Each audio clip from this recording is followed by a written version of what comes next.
ndax am nga ci satisfaction. aw ma ci tiitaange xam nga lu tax dama lay jox benn position bu ma am di ko défendre tous les jours jàpp naa ni réew mu mel ni Sénégal pour jox la rek benn exemple mais aw ma ci benn tiitaange au contraire dama ci am yaakaar ci loolu dama mës a wax ni réew mu mel ni Sénégal 400 partis politiques jaaduwul au Sénégal et plus parce que chaque jour mu am ñu dem déposer ji man ma suggéré woon ni ci code électoral nañu interdire les coalitions parce que amu ci woon c'est avec notre régime lañ ko ci dugalee exiger que bu ñuy dem élection législative parti bu bokkul ci élection yi ñu dissoudre la coalition amul parti bu dem te amoo benn député ñu dissoudre la il nous restera certainement moins de 10 partis politiques muy rationalisation de la vie politique loolu noonu gis naa ñoom ñu wax ci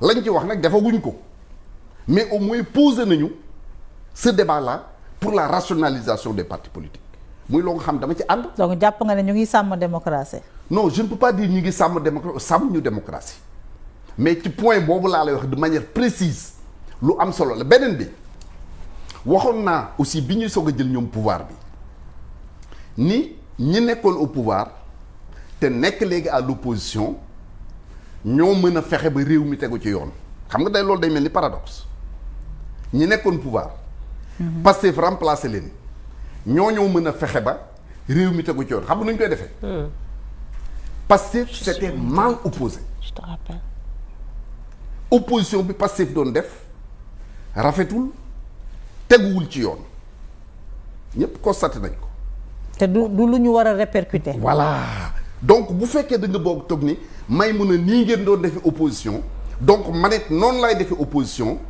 dañu daal di saxal ci réew mi loo nga xam ni rafetul te jaaduwul. mais est-ce que loolu am na daa mel ni opposition bi ñeme wuñ de. oh non ñemeen fii kenn ragalu fii. ah attention loo leen gis ñu génn de. dama lay wax rek. loo gis dafa am temps. parce que ku jàkkaarloo ay opposants wala ay homme politique ni leen da ngeen a ragal moo tax defu leen lii ak lii erreur la fii kenn ragalu fi. dafa am lu jot nga def ko. mais je dis dafa jotagul encore une fois. ku koy diriger bu boobaa bés bu jotee kii loolu c'est pas le problème. parce que mouvement de masse bi am doole du am leader. mais yow gis nga ko mën a incarner nii opposition. loolu amul solo. ki koy incarner amul solo. un mouvement révolutionnaire du am leader. li ñu wax ni quand l'idée pénètre la masse elle devient une force. bu Sénégalais yi jógeen tey ni lii day jeex je donne un exemple 23 juin ku ko diriger. kenn xamu ko Sénégalais yi la. donc bu Sénégalais yi jógu ni lii mooy am loolu mooy am. donc pour revenir à ce que je disais da ngay gis tey nit saaga wala nit def dara. ñu ne waa Pastef noonu lañ daan def. noonu lañ daan def moo tax ma waxoon ni il faut que ñi nekkoon au pouvoir à l'époque muy ñun nekkatuñu au pouvoir ñu accepter def un sacrifice au profit du peuple sénégalais. bañ a toppandoo waa Pastef ci seen façon bi ñu opposé parce que nit ka la mu doon def nga doon ko critiquer démb ak bërki démb. mënoo koo topp mënoo ko topp soo ko ci bëggee topp rek c'est pas bon pour le pays su fekkee dañuy raisonner pour réew mi tax may wax nag mais bu dee ni. ôte-toi que je m'y mette jóge fi lii nga doon def ba jëlee ma fi moom laay def pour jëlee la fi dañuy dugal Sénégal ci cirque boo nga xam ni à la limite kenn xamul fan lay mujj. waaye léegi la question des libertés nañu protéger liberté yi est-ce que nguuru Pastef ñu ngi protéger les libertés. alors je peux pas répondre oui ou non à cette question parce que boo nee oui da ngay généraliser. carton bi ci carton bi nañ nekk ci carton bi ba tey ci carton bi. xam nga Aliou Cissé bu tegee stratégie de jeu am. bu démarré 10 minutes rek Sénégalais joxe commencé joxe avis. mais xam nga man est-ce que le premier nu mu tudd est-ce que la première année est-ce qu'elle est rassurante en matière de respect des libertés démocratiques. may mun a xam nga man du ma mës a incohérent dans ma démarche dama wax tous les jours di ko wax di ko répété waat exemple bi ma daan joxe toujours. mooy le droit de marche wax naa ko ci seen plateau yi bu ngeen defoon vaar la ngeen di koy gis da nga doon gis un parti politique ou un groupe ou une personne def une déclaration dama bëgg a marche wala dama bëgg a meeting ñun bi ñu nekkee au pouvoir laa lay wax l'autorité interdire ko opposition bi taxaw ni c'est pas normal parce que c'est inscrit dans la constitution jamono boobu dama doon toog ci plateau yi ni bu ngeen di wax constitution bi wax leen lépp parce que article bi wax ni marche droit constitutionnel la dafa la wax ni na nga conformer wu aux lois et règlements en vigueur dans ce pays là notamment la loi 78/02 du 29 janvier 78 te loi boobu dafay wax ni soo bëggee def marche wala nga bëggee def manifestation bu mënti doon demal ci l'autorité compétente le sous-préfet ou le préfet nga def une déclaration joxe turu ñetti nit ak seen adresse wax fi nga bëgg a jaar lan moo tax ngay def sa manifestation autorité bi nag moo am possibilité def enquête am avec la police ou la gendarmerie ba pare ni la defal wala bul def kon la ma doon wax démb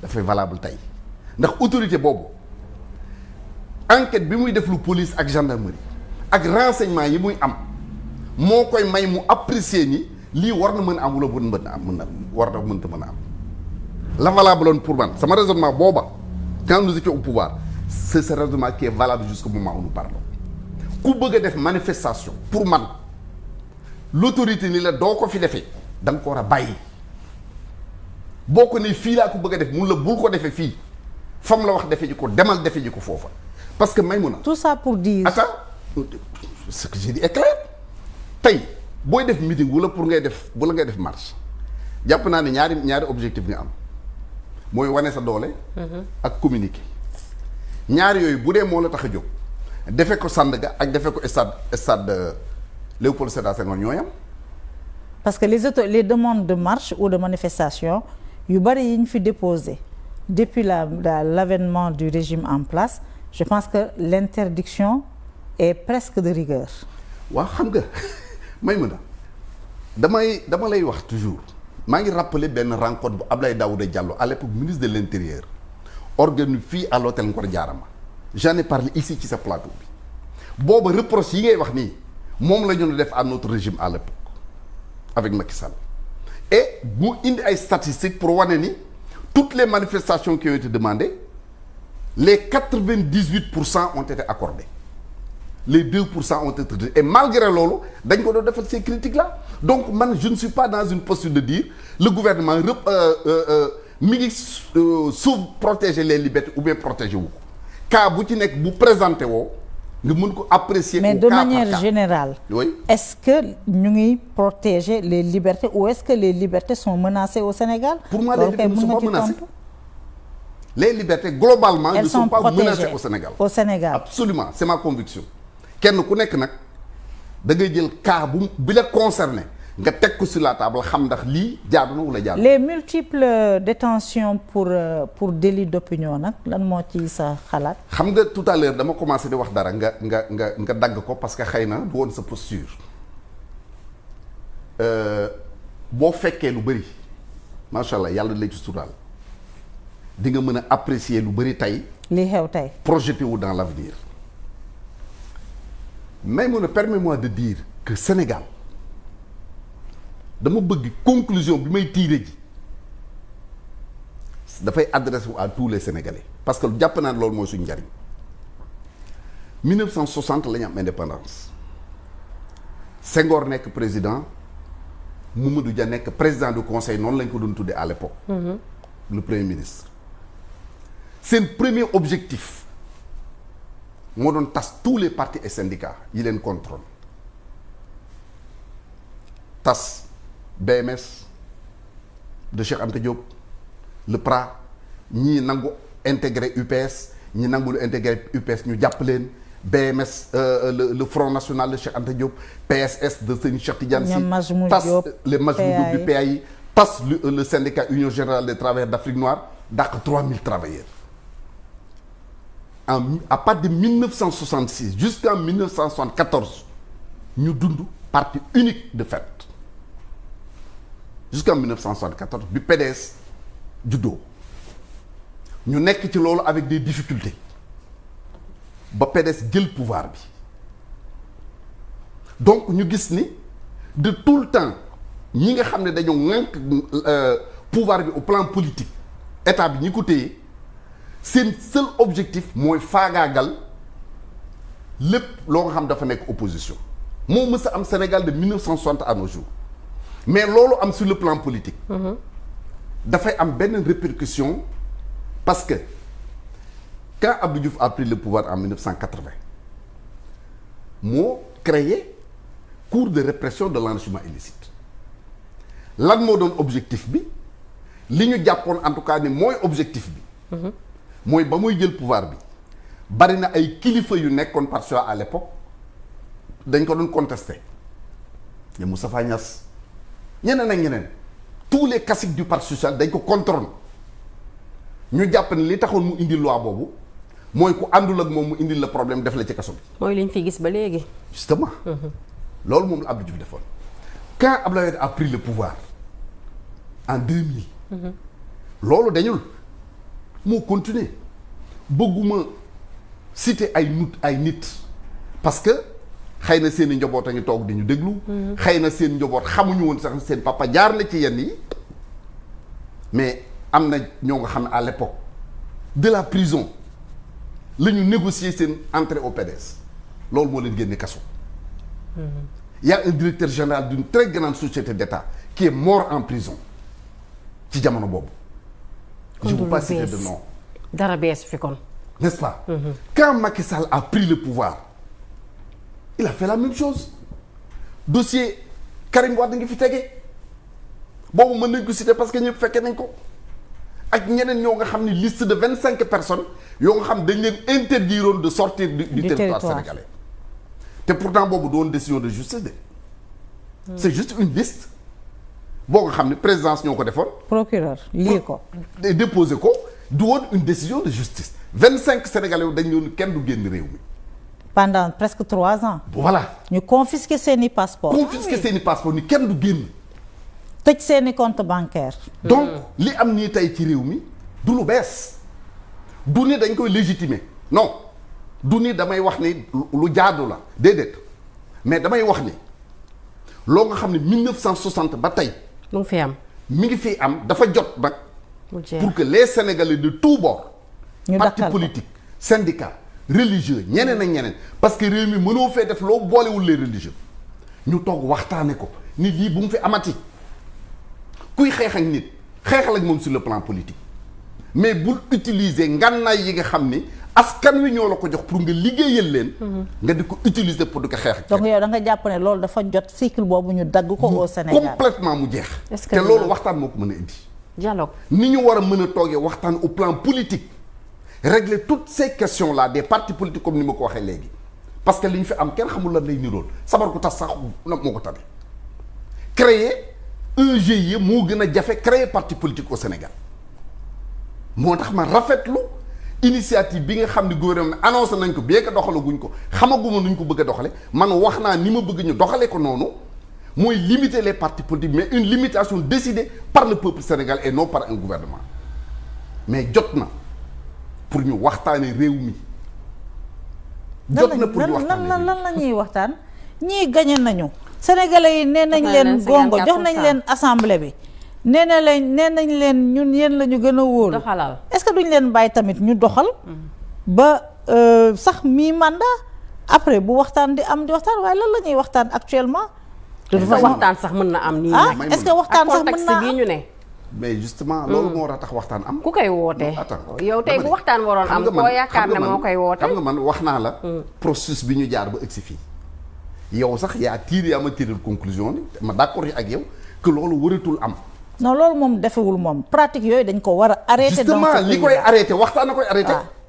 dafa am loo nga xam ne ku koy initier man waxtaan bi. mais est-ce que jar na yow mën nga ko initier. attends ma ne. loolu lu baax ku nekk mën na ko initier. par exemple est-ce que yow pare nga pour initier ko. attends dox naa ci sax lu raw pare loolu. d'accord te gis naa sax semaine bii passée des organisations de société civile su ma juumul Babacar Gueye gis naa ko mu def benn sortie bu xaw a jëm ci lu mel noonu lu ko jiitu. man am na ay nit yu ma àndal même jël ay initiative daal mais mieux dama lay jox lu raw loolu lu weesu loolu may mun a man xam naa ay sénégalais yoo nga xam ni man woo nañu ma waxtaan nañu ak man tënk benn programme boo nga xam dañ ko tudde woon forum des amis du Sénégal forum des amis du Sénégal te am na ñu ci nekk ñoo nga xam ne tey soo demoon ci Bassirou Diomaye wala nga dem ci Ousmane Sonko ni ko ñii kat nee nañu duñu bëgg un forum des amis du Sénégal dañ lay wax ni diw ak diw mii de bokkuñu ci parce que ñoom lañ jàpp seeni noon te duñu ay noon parce que ñooñu projet la bu ñu amoon pour le pays ñoom seen candidat faluwul ils m'ont dit ñun bien que suñu candidat faluwul réew mi moo ñu intéressé. mais est-ce que war nañu toog fii naan dañuy waxtaan parce que nekkuñu ci crise réew mi am na ay jafe-jafe économique waaye nekkaguñu ci crise politique boo xam ne jar na ñuy woote waxtaan. nekk ci reddition des comptes. est-ce que du ñii di nguuru Pastef est-ce que du bu ñu acquitté woo ak seeni engagement benn bu ñu bañee répercuter les pratiques yi nga xam ne ñoom dañ ko doon dénoncer ñaar est-ce que ñaari mbir yi doyul ci solution ñu dakkal mbir mi parce que Pastef dafa yàgg casse restriction des libertés et daf ci nekkoon victime donc ils sont bien placés pour xam lan mooy restriction de liberté Pastef dañoo yàgg casse ni système judiciaire bi di doxee ni abus yi di doxee ba ñu barricadé këru Ousmane Sonko xam nañ ci dara yàgg nañu koo casse est-ce que ñoom bu ñu bañee répercuter les pratiques de l'ancien système est-ce que loolu doyul pour apporter une solution à ce qu'on vit et mettre un terme à ce cycle de violence et de vengeance politique? waaw xam nga wax nga violence et vengeance kon kiy vengé wu mooy ki am doole tey n'est-ce pas ki vengé wu mooy ki am doole te jàpp ne dañ ko tooñoon mooy kiy vengé wu te la construction d'un pays man de li ma ci jàpp mooy ñëpp dañ ci am wàll. C'est pour l'avoir compris que par exemple quand le président Abdou Diouf a pris le pouvoir pourtant mënoon na ni maa ngeeg parti bi gën a mag maa ngeeg lii maa ngeeg lii maa ngeeg lii mais dafa lancer un appel au consensus national en disant aux Sénégalais kenn ku nekk nekkal ci li nga nekk gëmal li nga gëm toppal li nga topp mais dafa am des questions essentielles pour le pays war nañ ci mën a déggoo loolu pendant longtemps permettre na au président Abdou Diouf mu gérer crise yoo nga xam ni bu ko deful woon réew mi dina suux il a géré beaucoup de crises avec la Mauritanie crise la woon avec la Gambie crise la woon la grève des étudiants crise la woon la grève entre pas grève opposition bi amoon entre la gendarmerie et la police fii à la place de l'Indépendance ku nekk jël arme jàkkaarloog sa morom ak yeneen ak yeneen ak yeneen waxtaan boobu mu defoon autour du concert national mieux organiser les états généraux de l'éducation et de la formation tous les syndicats ñëw toog ñu waxtaan ici au CICES tënk lu baree loo nga xam ni pendant 10 ans bon an mal an réew mi dox na ci ñu accompagner ko loolu moo tax Sénégal malgré difficultés yi ñu nekkoon à l'époque Abdou Diouf bi muy quitter le pouvoir mu bàyyi ci kees plus de 400 milliards incontestablement kon réew et là je rejoins Idrissa Seck quand il disait suma candidat gagné na ak 56% mais 44% yow ko wooteel soxla naa leen pour ñu jàppale ma ci liggéey bi c'est comme ça que fonctionne un pays Maïmouna mais c'est pas parce que nit gagné na dialogue politique lay doon wala dialogue national waxtaan bi est-ce que du homme politique yi ñoo nam concertation est-ce que ñii nga xam ne ñoom ñoo yor nguur bi tey am nañu jotu toog fii naan dañuy waxtaan alors que conjoncture économique bi metti na situation macroéconomique bi doy na waar perspectives yi sombre na et les marges de manœuvre sont limitées. Maïmouna est-ce que tal nañu ay dialogue politique sooy wax dafa mel ni délibérément maanaam loo tey sa tayefu bopp da ngay fàtte lu bëri luy xew ci réew mi bërki démb matul une semaine dama toog ak benn ambassadeur mu ni ma dafa am luy xew te mu metti ma lool mooy chaque semaine nga gis benn ñaar wala ñetti investisseur wala entreprise yu jóge Sénégal dem Côte d'Ivoire installé wala nga dem Ghana installé wu fa tey xëy na ñun yàlla baaxee nañu ba bari bokk nañ ci ñi nga xam ni dañuy waxtaane nit ñu bëri ñu nekk bitim réew bëgg a ñëw Sénégal wala ñu daan fi ñëw mais koo ci waxal la mu lay wax mooy sama xel dalul ndax lii mais ñàkk dal googu xel ñu bëri seen xel ñàkk dal indi na tey bokk na ci c'est pas tout mais bokk na ci li indi ñagas jarul nëbb suñu diggante ak les partenaires traditionnels du Sénégal loola tax na ba financement yu bari yoo waroon a am amatoo ko. mais loolu lan la ciy waxtaan politique mën. xam nga lu mën. waaw xam nga lu mën fu jàmm am dal am fa tous les investisseurs sawar fi ñëw fu jàmm amul dal amu fa benn investisseur. mais réew mi amul jàmm. nit ñaa ngi xëy di liggéey de normal. non réew mi am na jàmm politiciens yi ñoo nekk di xeex di xulo réew mi am na jàmm nit ñi bu ñu yeewoo ñu ngi liggéey gouvernement baa ngi gouverner. nu mu tudd journaliste yaa ngi wax activiste yaa ngi wax. réew mi am na jàmm de journaliste yaa ngi wax de dañoo xiif nag mais ñoo ngi wax. soyons sérieux. Non mais c'est vrai mais on est fatigué. Président de la République ay waay Bassirou Diomaye jublul ci suñu secteur bi ñun sonn nañ de. waa déglu rek attends Maïmouna li ñuy wax c'est très sérieux. mais réew mi am na jàmm Serigne Mbacké. non attends soo tuddee jàmm su fekkee li nga tuddee jàmm mooy comme li nga wax xëy dem liggéey doxi sox dem ñibbi macha allah am na jàmm yàlla na yokk mais man du loolu laa tuddee jàmm. luy sa jàmm yow. réew moo nga xam ni. à tort ou à raison dëgg la du dëgg du loolu mooy débat bi dañ naan la port tey dee na.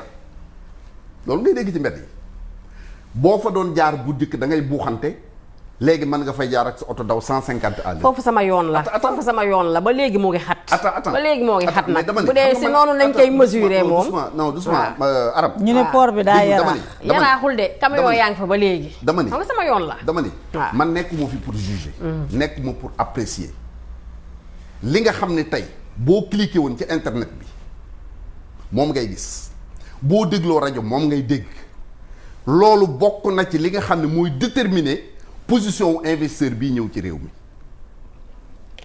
nga indi rapport Cour des comptes ñun la indi na coow lu dul jeex n'est-ce pas nga gis la dette du Sénégal ñu ne la indi na coow lu dul jeex mu bari ay réew yoo nga xam ni jëlal le cas du Fonds monétaire international demoon ba jëmmi jamono mu ni sama diggante ak Sénégal kat dootuma ci wax dama koy teg ba mois de juin laay soog a xoolaat le dossier du Sénégal man su may wax jàmm c'est à ce niveau élevé laay wax waxuma diggante. mais est-ce que c'est pas une tension politique savamment orchestrée entretenue par les hommes politiques pour rapport parce que bu nguur ñëwee ñii moom xam naa ne moom du ñu gaaw a tijji buntu yi ñii du ñu gaaw a tijji buntu yi est-ce que c'est pas une tension politique savamment orchestrée par les hommes politiques parce que ce qui nous vaut aujourd'hui cette situation là c'est le régime de Bassirou Diomaye Faye et de Ousmane Sonko ñoom ñoo décidé jël seen responsabilité ñu ne ñoom ils vont communiquer ils vont dire la vérité ce qu'ils estiment être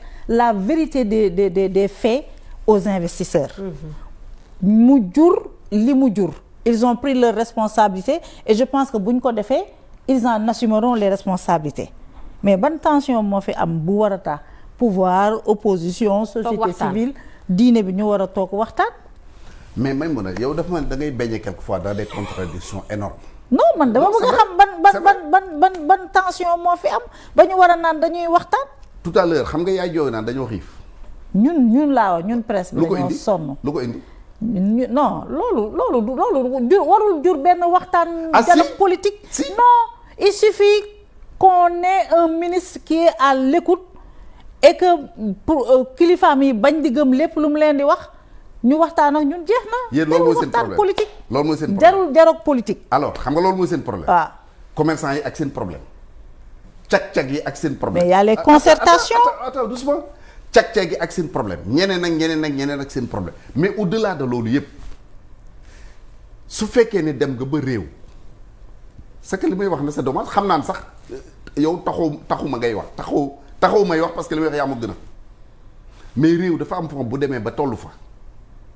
moi je suis bien d'accord que le gouvernement moo jël ay responsabilités ni nii laay doxale mais la nga jël sa responsabilité nii laay doxale conséquences yi bu ñëwee jàmm la wala du jàmm ku nekk mën na ko apprécier man sama posture man mii wax ak yow mooy boo yoroon réew ñu fal la à 80% 80 wala 90% du tere ñi nga xam ni c'est une opposition bu àndul ak yow nga mën a wax ak ñoom ñu jàppale la ci li ngay def c'est ça ma posture te loolu mooy sama conviction maintenant ñoom ñu yore réew ñoom ñooy apprécier ndax nii la ñuy doxal wala nële la ñuy doxale appréciation buñ ci am rek encore une fois je le dis je le répète man sama jugement par rapport au régime c'est à la fin de leur mandat laa koy xam mais pas à l'heure actuelle